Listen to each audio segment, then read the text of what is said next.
So I'll be touching on the most important topic, that how to license open source software or library and how to make money out of it.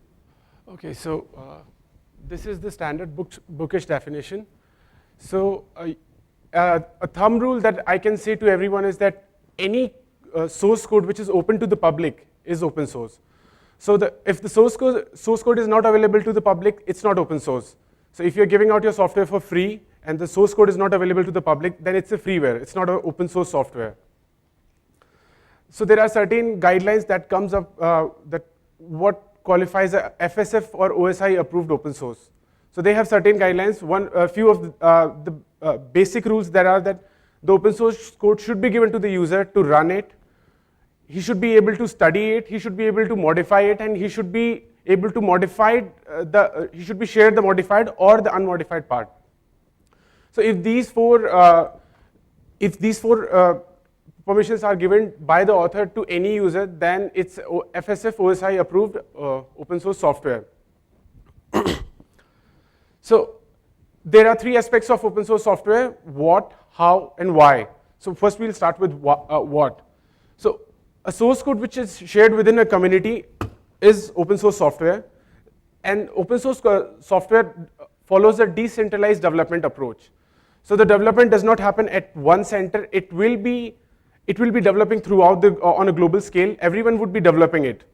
So any individual or a company who is trying to integrate open source software, they should have proper open source guidelines.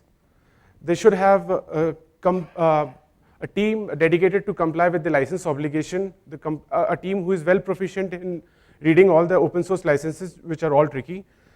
And the last but not the least, having security vulnerability check for each and every component that they're integrating in their own software. So why a company or a startup or an individual should integrate open source software into their own product? Why there is such a need that you'll be incorporating a software which was not built by your own team, where you just can't be sure about the code, whether it will really work as it has been advertised or not. So first one is that it will reduce the development cycle. So as the technology is moving on, as we are progressing, the development cycle is getting lesser and lesser day by day. So earlier, let's say we used to receive a newer version in 1 year. Now it has gone down to 1 month. So they have been releasing the improved version every month. So the only way we can cope up with that kind of pace is to use the already built up module available in the open source domain. The second one is reduce costs. Although it's the usage of open source is not about profit, because a well-established company will not care about any cost. They are more concerned about their product, that the product should fulfill all the advertised functionality. It should live up to the expectation, but it will still it will be helped to reduce the cost for the product. And the third one is getting the bleeding edge technology. So bleeding edge technology is something which is really new in the market. So the company who is developing the product may not be really good at par in the market with that technology.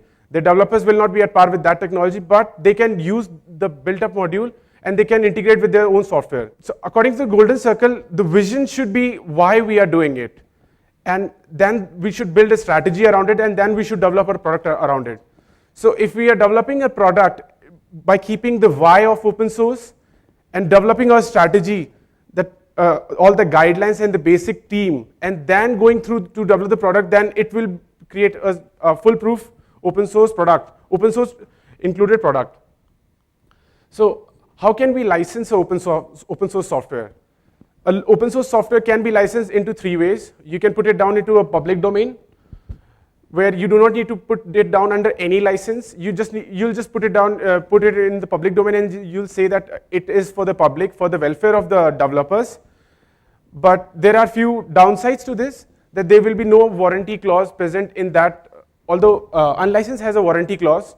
But apart from that, WTFPL, which is WTF public license, and WTF stands for what you're thinking of, and CCO, it's Creative Commons license. So these licenses don't have a warranty clause. So if a company or if a developer or if an individual, they're using your software, they can come back to you and they can say that, no, because of your open source component, we are suffering this loss. So that's why a developer no, this is a very important aspect. You should note this part, that whenever you're trying to license your software, you should include a no warranty clause in your software, so that no one can come back to you that because of your software, I have suffered this loss. So that's where permissive licenses comes in the picture.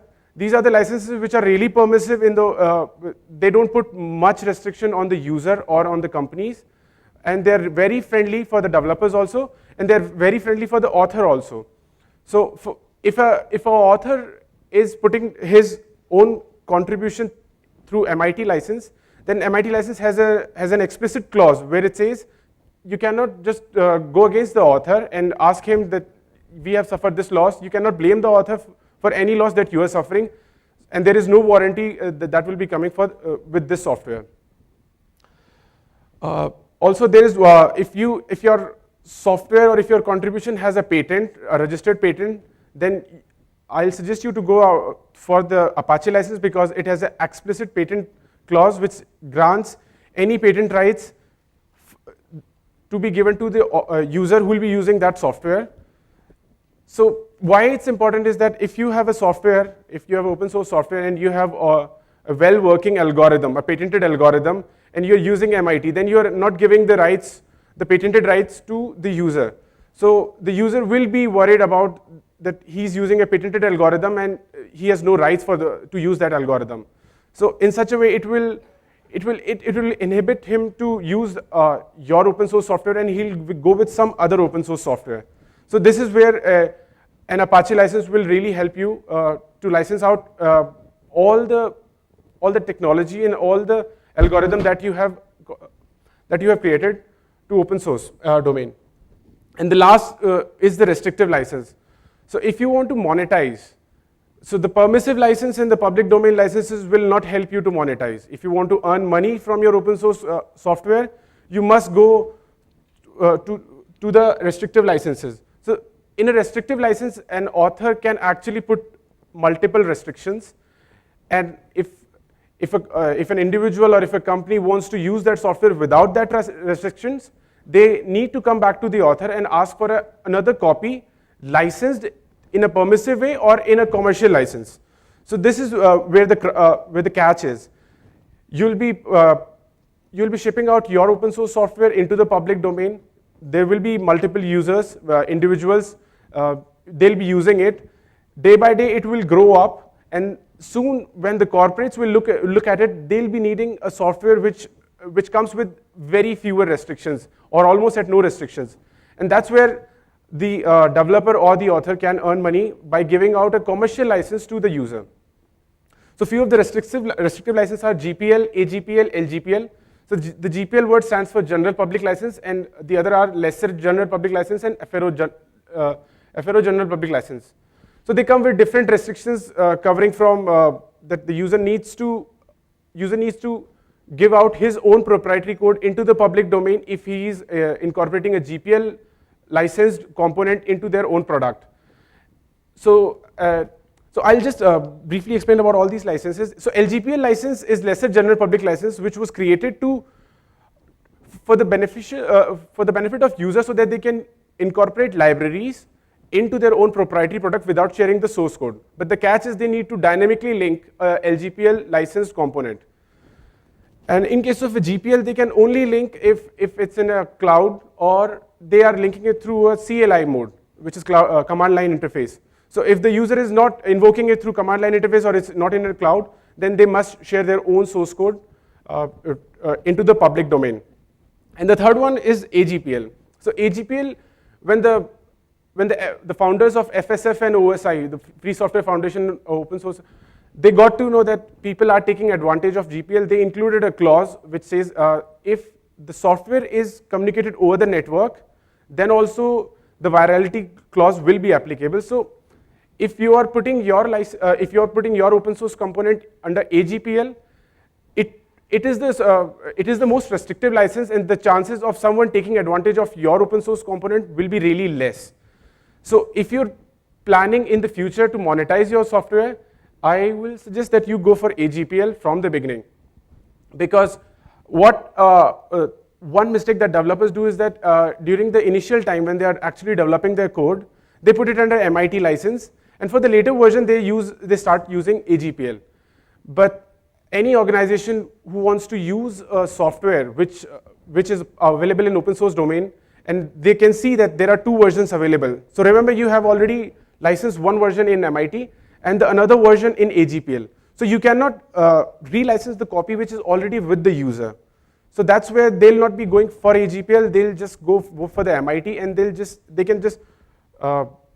they can go a way around and without paying the developer for the development fees for which he was seeking for.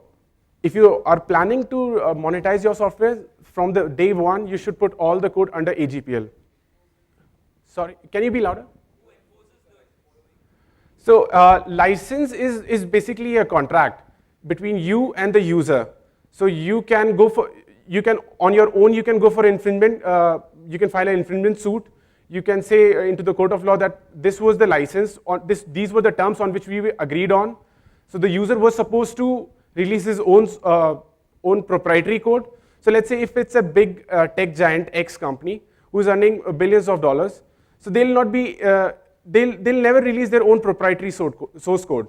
So if they have infringed and if they have not complied with the regulations and the license obligation, you can actually file an infringement suit and you can get a lot of money in return, because they'll never be releasing their own proprietary source code. But if it's an individual developer, all he needs to do to comply with the license obligation is that he needs to give out his own proprietary source code into the public domain. My software, I would like to audit and see whether there is any license infringement.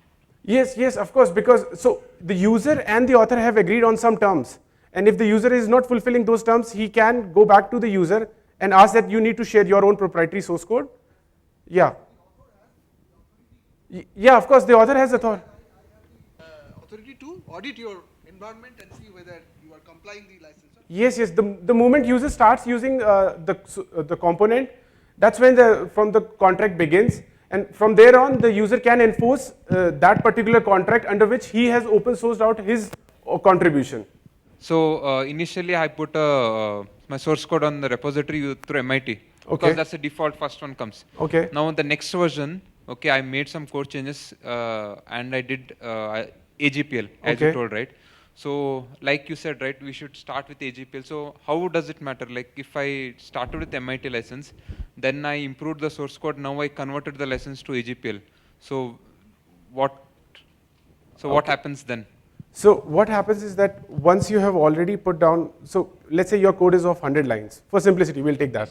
Your code is of 100 lines and you have already put those 100 lines into the open source domain.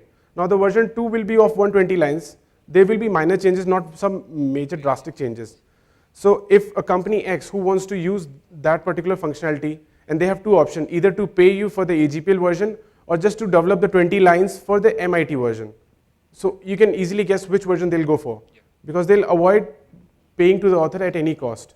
So that's why from day one, you should put your code into AGPL, because then every copy will be under AGPL and they'll not be putting their own proprietary code into the public domain. And just to avoid that part, they have to pay you. So that's where you will be able to monetize it, and you'll be able to get leverage out of it.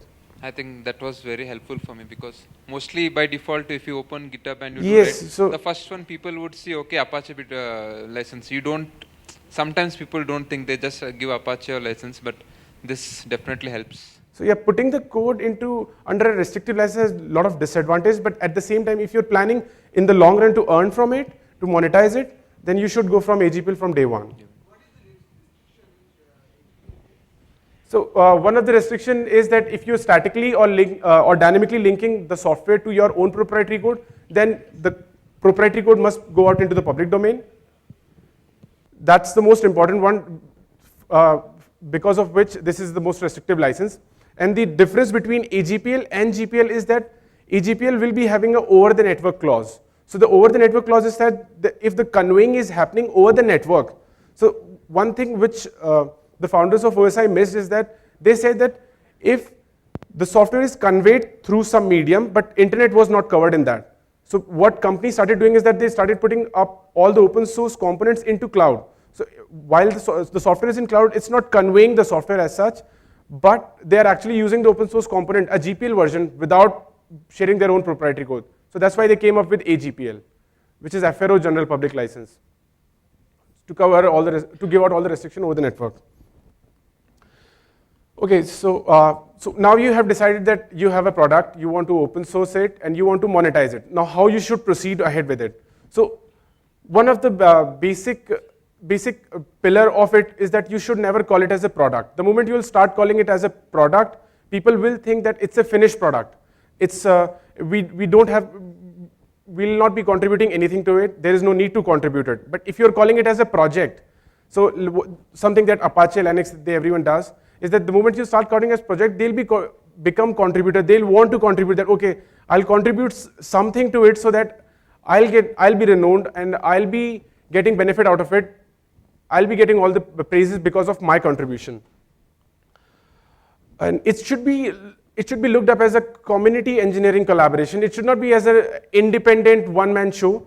So you should put up your open source software into any repository such as GitHub, and then everybody should be allowed to collaborate, integrate, and also submit their contribution. So that's how you can improve drastically. So at the same time, not just one person is working on that software, multiple people are actually working on that software. So it's getting improved day by day. So that's a really big advantage. And you should never take complete control, as I said in the previous point. So if you're taking complete control, that means it's just another proprietary software which is doing all the work. So the 4 ways which are under which you can actually earn money from open source software are, you can get donations. So Wikipedia has been doing that. So, but it all depends that whether you are that big a company or your product is that big that its reach is to so many people that you're getting enough donation. So a person who is sitting here was saying that I have a mobile OS, but I'm not getting enough donations. So in the 3 to 4 years of span, he just got $30, which is really less. The second one is web ads. So if you have a website and you're getting enough clicks on your website because people are coming there to download your open source software, then you can earn also through that also. And the next 2 are the real way how you can actually earn money from open source. The third one is support and maintenance, something which Red Hat has been doing already. So what you will do is that you'll create a great product. You'll put it out into the open source market. People will be contributing it. It will get better every day. And then when the companies, the big corporates, when they'll be using it, they'll be needing some assistance, some support, and some extra capabilities which are not available in the open source market. And that's where you can actually, it's more of a similar like a SaaS model. So you'll be charging out the companies for those services, for that maintenance, for giving them that top-edge quality. So that's how you can earn. And the fourth one is dual licensing, which I was talking about, that why you should put your open source component in under a restrictive license. So dual licensing is that this is a dual licensing model. So you have a software. So there are 2 ways you can license it under a copyleft license, and you can license it under a proprietary license. So to get more user and to grow, something that most of the websites have been doing, such as Facebook, Twitter, YouTube. At the beginning, they'll not be showing you ads. They'll not be giving you premium subscriptions. At the beginning, they'll be just getting users. So the first part is getting the users. So that's why you should put your software into the open source market.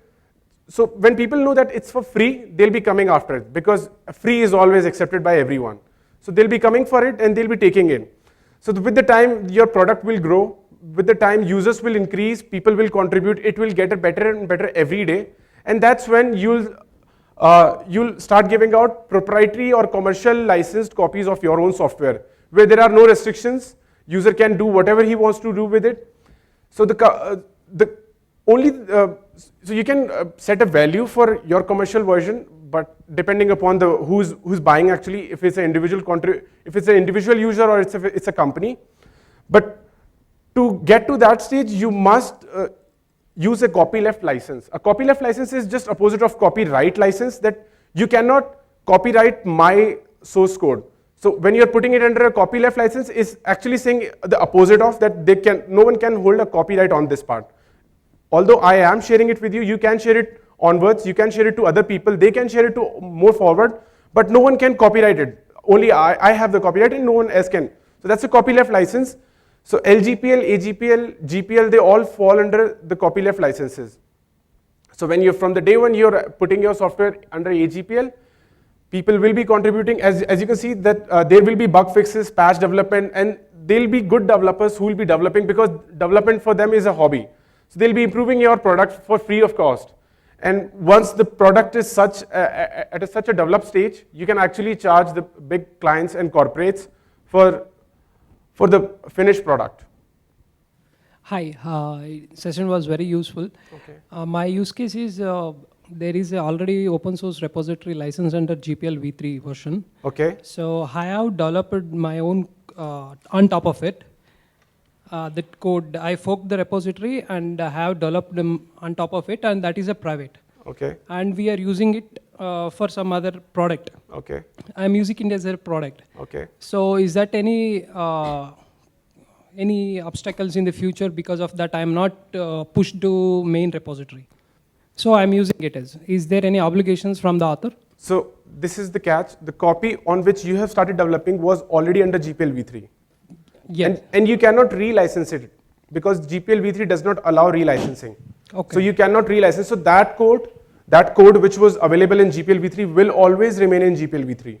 So till the time you're using it privately, there is no harm. But the moment you start distributing it, you need to distribute your own proprietary code also into the public domain. Okay. And if you want to take it make it a commercial product and don't want to distribute your own proprietary code, then you need to reach back to the author who developed the whole code and to ask him another license copy, which can be under MIT or BSD, which are more permissive licenses. Ask him that I'm developing this so-and-so product, make an arrangement, pay him or grant him back the rights also. You can do anything, or royalty, share the royalty. But then you need a different license copy, because you cannot use that license copy because it's already licensed under GPL v3. No, I developed top of that already existing one. So the development part is yours, because that's Yes. your contribution. You can keep it. Yeah. But you cannot relicense the part which was already there. That will always be under GPL v3. So you can always sell it, but then you need to put out the source code into the public domain. So imagine you have a finished product and the source code is also available in the market. So why would someone will take your own proprietary code? Will take your own finished product, which is an executable file. They'll go for the source code. They'll create their own, because the source code is already available in the public domain. So something that is available for free and you're charging for it. So nobody will pay for it. In the previous slide, you showed, so there was first a free software which was developed by individual, and then over the time many contributors joined. So at one point the project got finished, and then he started proprietary. So then other contributors can also claim, I have the role. So that's where contributor license agreement comes. So when you have open source software and you want contributors to actually contribute to your repository, to your project, that's where you can put up a contributor license agreement, and you can modify it according to your needs. That the moment you contribute, you make the contribution to this library, the contribution is not yours, it's mine. I can relicense it. So that's how you can take away the rights from all those contributors. Of course, they must be credited with their, the credit will be given to those developers. But yeah, you can take the right to relicense it under a commercial license. Okay, so the ownership will lies with the original author. Yeah, the ownership will go back to the original author. Thank you. Hi, so reiterating on what he said he forked his own repository, right? So Not his own repository. was it your own repository or was it somebody? Okay. That is a private one. Okay. That is a So private. if you forked your own repository in that kind of way, that's fine. If it's your own repository, you that's can fine. do Okay. whatever you want Okay, to cool, with it, because you are the author. You said that forking the other repository, like you gave an example of 100 lines of code, and if it is in MIT and then 120 lines is developed. What if I add a functionality, like a big functionality, which will be helpful for the community, and I put it under AGPL 3, then what will be the obligations? Like, will it suit the proprietary, like, can I earn money with that?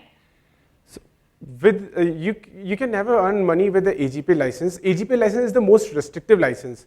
So it's like putting a corporate company into a box. You're cornering them that they have no other way apart from paying you off. Yes. So if, let's say, if you have a open source project and there are 1,000 lines which were licensed under MIT, and the other 1,000 lines were licensed under GPL v3.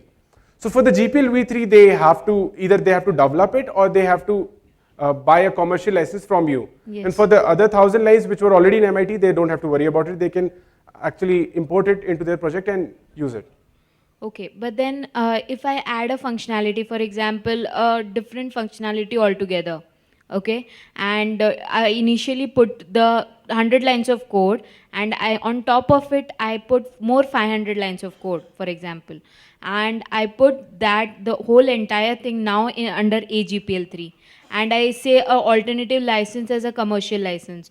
So will I benefit with that? That's my question. Of course, you will benefit from that because, as you're saying, you have substantially improved your software. Yes. So the earlier portion does not matter. So instead of take that software from the repository and developing it, the best option would be to take your developed product and get it commercially licensed from you. So it entirely depends on what software you are, like how much you are contributing it back, and then to your own source code that you have developed. So it depends on the functionality, how much functionality is the software providing. So if the earlier software was providing, let's say, on a scale of 10, 4, and now it's providing on a scale of 10 as 8, so of course any company will go for 8. Okay. So the functionality matters. Okay. And one more thing, you said that more in this slide, you said that more contributors will contribute to the code. So how are the contributors getting benefited? Like what is the motto? Like, I mean, what is the motivation for them? One thing is that they get appreciation, they get acknowledgement and all, but then why will they come and contribute? So for developers who are already contributing in open source, for them it's a hobby. They're just actually playing with code. For them it's an exercise. They are getting better by actually contributing to the code. So they'll see a library, they'll look into the code, look into the loops, look into the algorithm, look into the concept, and then they'll actually contribute to it. So that's for them, it's like they're getting better with it. By contributing to an open source library, they are actually improving. So that's the only takeaway or advantage that they'll get from it. Okay, thank you so much. Hi, I have one more question. Yeah. For you. What happens in the Node.js development? There are thousands of modules available. Usually, when the web developer starts with it, one module is licensed under MIT, and another module is licensed under whatever the license it is. We don't usually care. The thing is, which one is the most popular Node.js module? We're gonna choose it, and we're gonna start developing it. And is it allowed that part of the code that we written as a part of the web application, we can make a licensing? Which licensing do you prefer? Because we don't know what is the module that are written in which license code. So you are asking that what is the most preferred license? Yeah, preferred license using this scenario, because a lot of Node.js modules, in matter of fact, if we are developing a web application, we just npm install whatever the module we wanted. This might be a different licenses. MIT, one module has an other module has a different licenses. And whatever we develop for the web application, which license it is most preferable? So it depends on your objective. Okay. If you actually just want to contribute and forget about it, then go for something such as unlicensed or CCO or WTFPL. Yeah. These are the licenses where you don't have to worry anything about it. Once you have contributed, and you can forget about it. But then you'll not be credited as an author. No one will worry about it. They can actually relicense your code and they can call it as their own. Yes. Okay. And if you want to benefit the audience, if you want to benefit the open source community, then go for something permissive, such as MIT or BSD or Apache. They all are permissive licenses. So the reach of the software will be way more as compared to the restrictive licenses. And if your objective is to earn money out of it, if you want to monetize it at the later stage, then go for a restrictive license. So it all depends on your objective. What's your final goal is about the open source software that you're actually putting in the domain. There is no conflict. I can put whatever the license on top of it. That what you meant to say? So if it's your own code, then you Yeah. can relicense it. There is no problem because it's your own creation. You can do whatever you want to do with it. But you no, you cannot relicense others' module. You need their permission. So it's like I have a code in the open source in GitHub. You have a code in open source GitHub. Now you want to combine these two functionality and make one. So you need to take my permission to relicense my code. You cannot What happens in the Node.js, there are a lot of modules. I write the code on top of their modules. So right now, I built one application on top of this. And which license is preferred for that? Because different modules have a different Okay, so you want to know which license you want to go for your own application. Which one is appropriate, I'm asking you. The most appropriate will be MIT because it's compatible with almost all the licenses. Yeah. So you should go with, because that's where compatibility comes in. You cannot put, so GPL v2 has certain restriction and you cannot change those restrictions. That will be like relicensing the code again. But MIT has the least restriction. Yeah. So that is the trickiest part. If I put a MIT license, that one of the module is in the GPL v3, assuming that. I can't put it MIT, right? So whenever a company is creating a product, they are developing a... assuming that SaaS product or something, whatever. So let's say, let's call the product as X. Yeah. They'll be incorporating 10 open source component and there will be some proprietary code. Yes. So the 10 open source component will be going with their own license. You cannot relicense that part. So Yes. you'll create. So you must have seen that there is an open source document with most of, like in Android also is present. That if you go and find into the settings, you will find out that there is an open source document which says that all the open source module that they have used, they'll be putting the license for that. They'll be putting up the copyright, which contains the author's name and the year also. So you cannot. So you must retain those licenses for of all those modules. Yeah, please. There are open source, I mean Black Duck and Palamida is there. Yes. To find which licenses they are. Okay. But it does not give the exact which library has been used inside that. I mean the DLL or exe, it does not scan. So is any other alternative where we can find that exe has the internally statically linked with some library? I'm not aware about that because EXE it depends on the tool's functionality and tool's capability. Yeah. So certain tool might go read a DLL file or an executable file. So I just wanted to know the exe included some library. So how to again, find that? just go with the thumb rule. Exe is not an open source component because the code is not there. The code should be open. If the code is not open, then it's not open source. You're using a freeware or a proprietary component.